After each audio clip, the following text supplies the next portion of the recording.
আসসালামু আলাইকুম আরহামতুল্লাহি আবরাকাতু।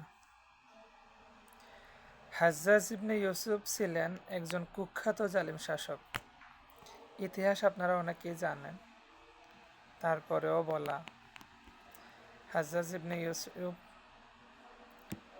একজন কুখ্যাত জালিম শাসক ছিলেন।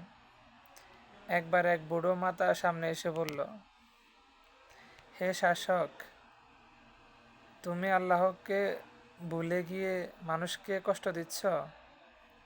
মনে রেখো, যার উপর তুমি জুলুম করছো সে যদি রাতে আল্লাহর কাছে কান্না করে, আল্লাহ তার দোয়া অবশ্যই কবুল করবেন। এই কথা শুনে হাজ্জাজ ইবনে ইউসুফ কয়েক মুহূর্তের জন্য চুপ হয়ে থাকেন।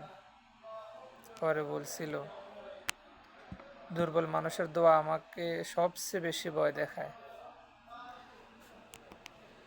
এখানে শুধু পার্থক্য একটাই, আগেকার যুগের জালিম শাসকরা যদিও জুলুম করতো মানুষের উপরে, কিন্তু তাদের মধ্যে আল্লাহ পাকের ভয় যদি আসতো, তারা কিন্তু খারাপ থেকে ভালোর রাস্তায় ফিরে আসতো।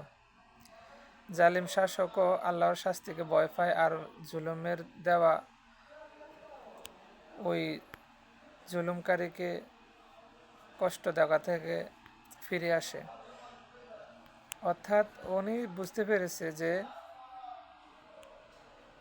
আর জুলুমের দোয়া কখনো ব্যর্থ হবে না, এটা উনি বুঝতে পেরেছে। এজন্য উনি ওই কাজ থেকে ফেরত এসেছে। আমাদের মাঝে এখন পার্থক্য হয়েছে, আগেরকার যুগের শাসকরা তারা যত কিছুই করতো, পরে যদিও আল্লাহর প্রতি ভয় আসতো, তারা ওখান থেকে ফিরে আসতো। আর এখনকার যুগের জালিম শাসকরা তারা আল্লাহকে ভয় করে না, বরঞ্চ তারা তাদের জুলুমের মাত্রা বাড়িয়ে দেয়। তারা মনে করে যে তারা চির উমর, চির কায়েম হয়ে আসছে দেশে, তারা কখনো কখনো তারা আল্লাহর কাছে ধরা দিতে হবে না।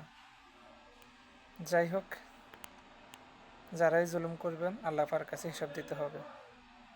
দুনিয়ার জমিনেও কিন্তু হিসাব আছে, পাবেন, কিন্তু আল্লাহ পাকের কাছেও হিসাব দিতে হবে। আশা করি আমি যেটা বুঝাইতে চাইতেছি আপনারা অবশ্যই বুঝতে পেরেছেন। আপনি জুলুমের মাত্রা যত বেশি হবে, শাস্তির মাত্রাও তার চেয়েও বেশি হবে। সুতরাং ক্ষমতা পেয়ে আপনি এখন মানুষের উপরে বর্বর জুলুম অত্যাচার নির্যাতন নিপীড়িত করবেন, ভুলে যেন না আল্লাহ পাক কিন্তু আছেন। সকলেই ভালো থাকবেন। আল্লাহ হাফেজ। আসসালামু আলাইকুম।